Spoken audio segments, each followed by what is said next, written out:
God finishes what He starts. Hindi ka iiwan ng Diyos sa buhay mo.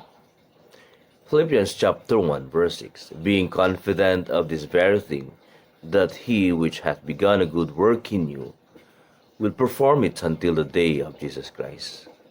Philippians chapter 1 verse 6. Good morning po. Welcome po sa ating morning devotion.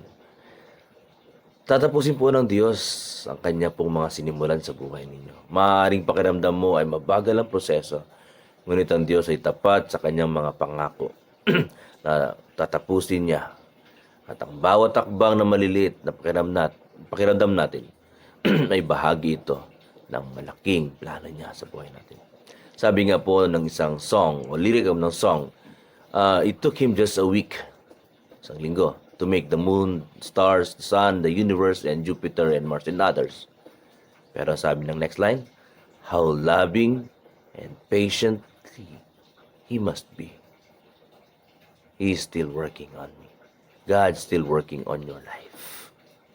Ilang taong ka na, kapatid, kaibigan? Ang Diyos ay patuloy na kumikilos pa rin sa buhay. Hindi ka niya iniiwan. Kung nagustuhan niyo po ang atin pong devotion, paki-like naman po kung naniniwala kayo na patuloy na hindi ka iniiwan ng Diyos. Paki-share po doon sa mga tao, kaibigan ninyo na nawawalan na ng pag-asa. At paki-follow na rin po ito para sa araw-araw na pagpapaalala ng katapatan ng Diyos sa buhay natin. May katapusan ang hirap ng buhay natin dahil ang Diyos ang nagsimula, ang Diyos ang siyang tatapos. Good morning po.